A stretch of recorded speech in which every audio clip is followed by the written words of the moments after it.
Transformaciones estructurales profundas.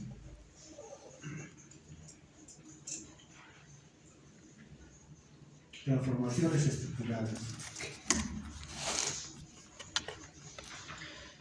Entonces hay pues dos perspectivas de cómo entender el tema que estamos señalando.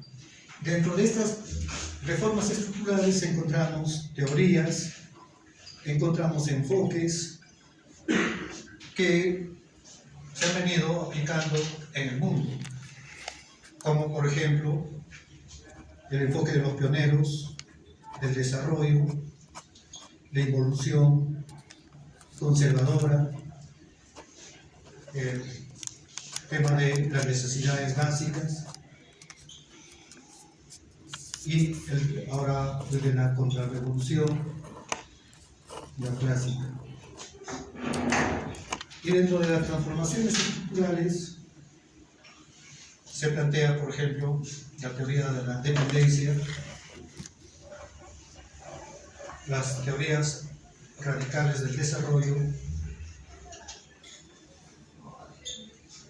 entre otras. Incluso también, de alguna manera, se recoge el estructuralismo latinoamericano. El estructuralismo. Aunque muchos señalan que la ubicación del estructuralismo estaría más bien por el lado de la reforma.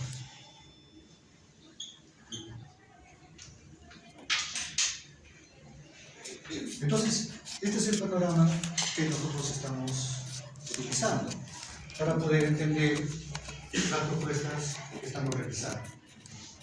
Entonces, para los economistas del enfoque radical del desarrollo, de la teoría de la dependencia, este objetivo propuesto por los teóricos de la contrarrevolución neoclásica era pues una visión simplista y economicista del desarrollo que solamente terminaba por impulsar o incentivar el crecimiento económico.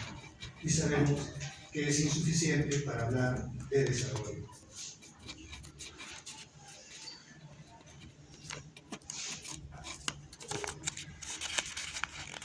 ¿Cómo explicaban los teóricos de este enfoque el problema del subdesarrollo?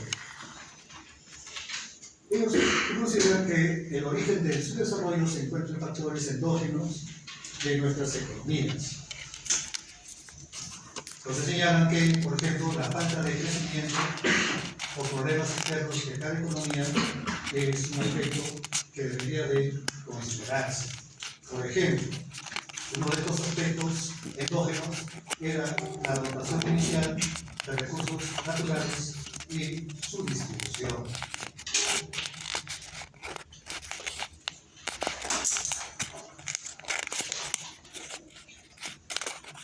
¿Qué opinan ustedes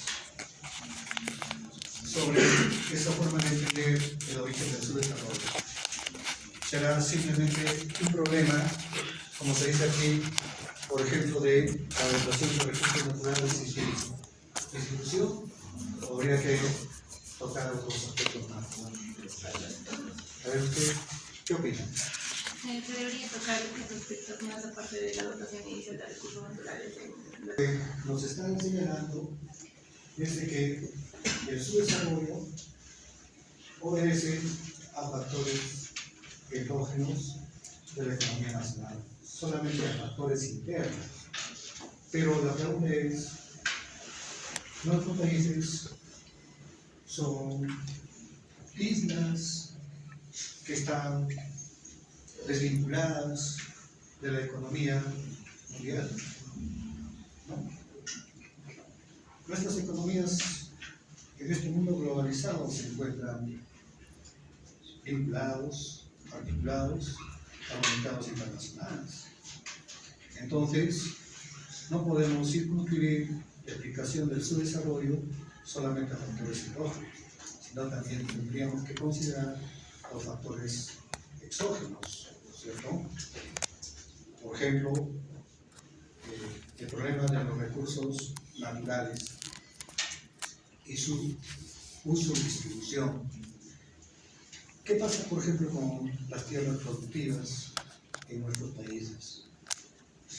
Hablando del caso peruano. Con este proceso de liberalización de los mercados, del mercado de tierras, ¿qué es lo que se ha permitido en la costa? Un proceso de concentración y centralización de las tierras del cultivo. ¿Y quiénes son los que están comprando, están concentrando inmensas superficies de tierras de cultivo? Pues son empresarios que, en alianza con el capital extranjero, están construyendo agroindustrias para producir, ¿cierto? Productos con un mayor valor agregado.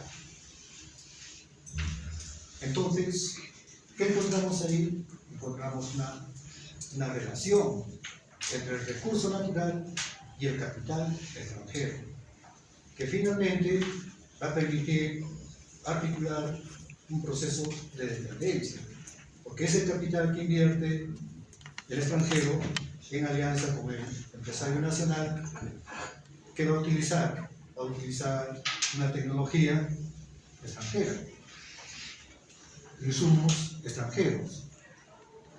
Va a utilizar entonces incluso el capital humano altamente calificado, que probablemente sea extranjero. Entonces, vemos que hay una vinculación entre el factor interno y el factor externo. Ahora, cuando hablamos nosotros en el campo comercial, la producción de la agroindustria, ¿cómo se articula con el mercado internacional? Lo hace de manera paritaria con la exportación de las otras economías, el rubro, por ejemplo, agroindustrial. Competimos igual a igual. ¿Cómo utilizamos las reglas de juego planteadas por la Organización Mundial del Comercio? ¿Nos favorecen de la misma manera como favorecen a los países desarrollados? Entonces, pues, hay factores internos y factores externos que nos permiten entender el tema del subdesarrollo que se ha ido forjando como producto, como decía el compañero de ustedes, de un proceso histórico por el que atravesaron los hoy llamados países subdesarrollados. Recuerden ustedes que hablamos de un proceso de descolonización. En la década de 40 del siglo pasado, e impulso de las Naciones Unidas, que dio origen justamente a los países del tercer mundo, que hoy lo conocemos como países subdesarrollados, países en vías de desarrollo, con diferentes denominaciones. Entonces, un aspecto que tenemos que entender también es el histórico, por ejemplo. Muy bien, entonces solamente si nos concentramos en el problema de los factores endógenos, no vamos a llegar a explicar realmente el tema del subdesarrollo. Pero cuando abordamos, por ejemplo, el tema histórico de cómo se produjo el desarrollo de los hoy países postcapitalistas, encontraremos que fue el producto de un proceso histórico desarrollado por la Revolución Industrial, que permitió entonces, en las 4 revoluciones industriales, permitir que estos países lleguen pues, a un nivel altísimo de industrialización. Y dicho proceso es ajeno y extraño a nuestros países. Nosotros no hemos vivido una revolución industrial. Hemos aprovechado, sí, las ventajas que significó esa revolución industrial para poder acelerar la modernización de nuestro aparato productivo, por ejemplo. Muy bien. Los teóricos de la contrarrevolución neoclásica plantean un enfoque homogéneo para tratar los problemas del subdesarrollo. Entonces, ellos como plantean que debe existir solamente la teoría convencional para poder explicar el problema del crecimiento de nuestros países, entonces se entiende que el problema es un problema homogéneo para todos los países, en tanto de que el sustento de la teoría neoclásica es el mercado. Entonces el mercado, ellos sostienen que suba para todos los países.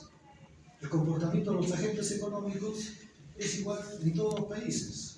Entonces, si eso es así, pues los problemas de nuestros países son problemas homogéneos, que se vinculan solamente con el mercado. Entonces tienen una visión de esa naturaleza para explicar el problema del subdesarrollo. Entienden que el problema del subdesarrollo es un problema propio de mercados.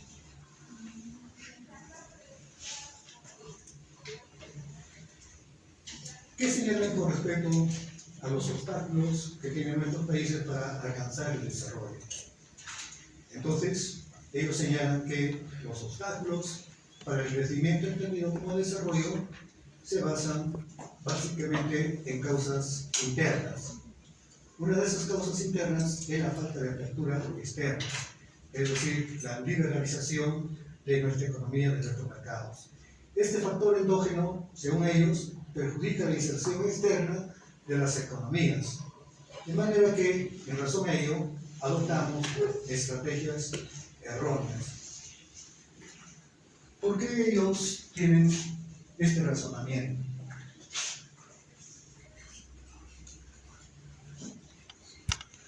No clásica, entonces señala que uno de los problemas que tienen nuestros países es justamente el haber desarrollado una estrategia de industrialización, el llamado modelo ISI, mediante la protección del Estado, mediante políticas proteccionistas o la intervención del Estado.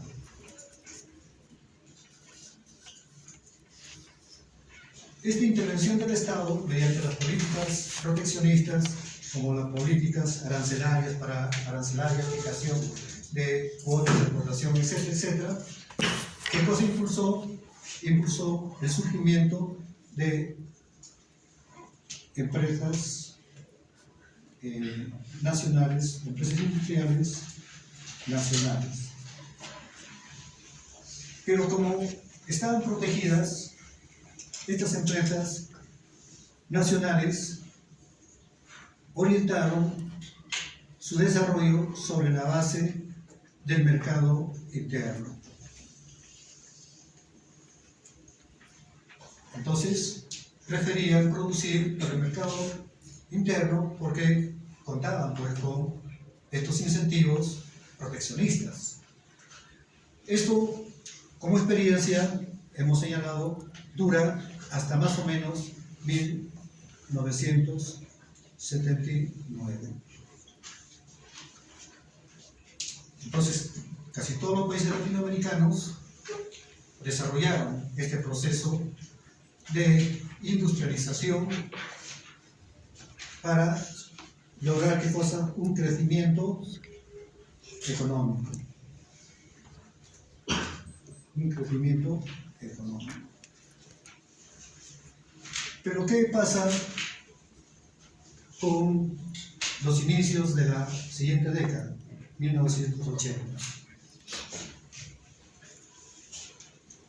El mundo, y en especial América Latina, vive una situación de crisis económica.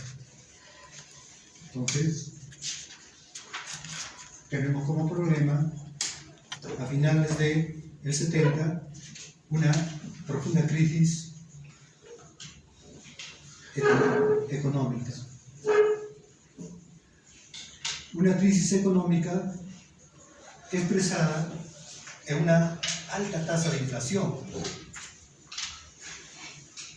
Recuerden ustedes que nuestro país pasó por la etapa de una hiperinflación, una inflación descontrolada en el primer gobierno de la García.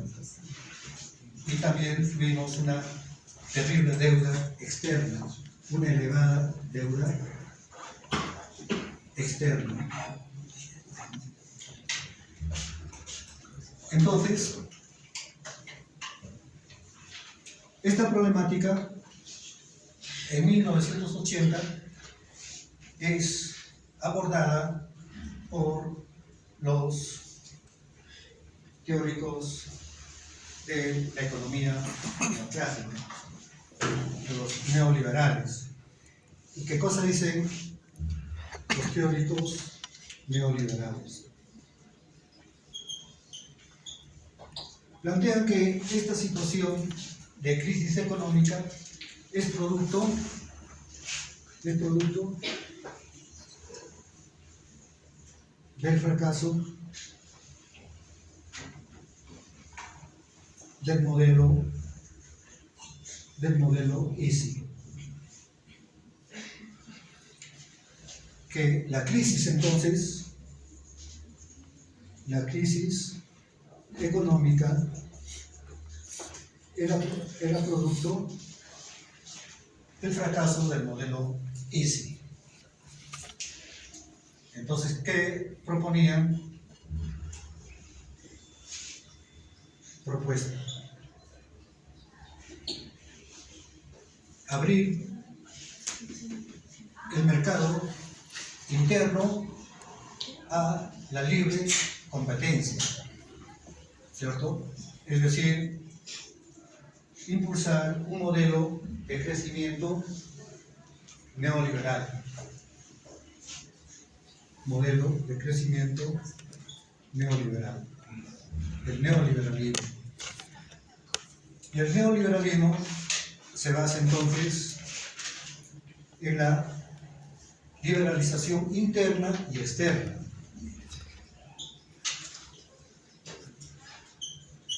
Liberalización interna y la liberalización externa.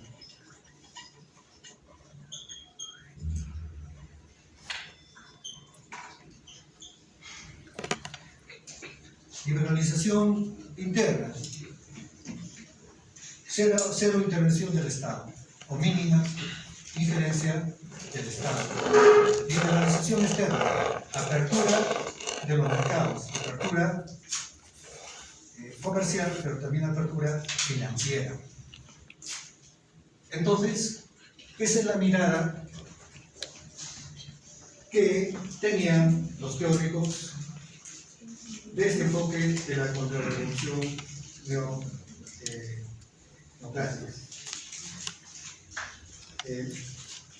Por ejemplo, Freire señalaba lo siguiente: la escasa magnitud de los mercados internos en los países en desarrollo limita su crecimiento económico dentro de las políticas de sustitución de importaciones. Entonces, ya hemos dicho de que este modelo llamado EASY se orientaba pues al mercado interno. Ya hemos señalado que este mercado interno en los países en los que se aplicó en América Latina eran mercados pequeños. Entonces, estos mercados pequeños no permitían un crecimiento sostenible del desarrollo industrial, porque podían satisfacer rápidamente la demanda de bienes con productos de origen nacional. Entonces, el sector industrial no tenía incentivos para expandirse sostenidamente en el tiempo a falta de mayor demanda de productos entonces producidos por este sector industrial. Pero no solamente originó ese problema, este modelo, sino que esta intervención del Estado, a partir de 1980, donde el mundo se abre, las economías se abren a la libre competencia, ¿qué cosa genera? Genera un sector productivo empresarial, ¿cierto?, ineficiente, que no tiene la capacidad de competir en el mercado internacional.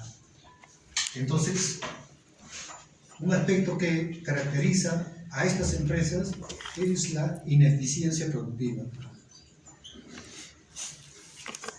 Es un sector ineficiente, poco competitivo. Por eso que muchas empresas desaparecen y son pocas las que hacen un proceso de reingeniería para poder nuevamente buscar estar al nivel de las empresas competitivas de los países del mundo. Entonces vamos a hablar sobre estas propuestas señaladas por estos teóricos y entender cómo ellos percibían la economía de nuestros países. En Carlos está bien claro su análisis cuando dice que el problema del crecimiento de nuestros países está marcado por la existencia de mercados pequeños que no permiten pues el desarrollo, ¿no?, industrial, no permiten el crecimiento económico.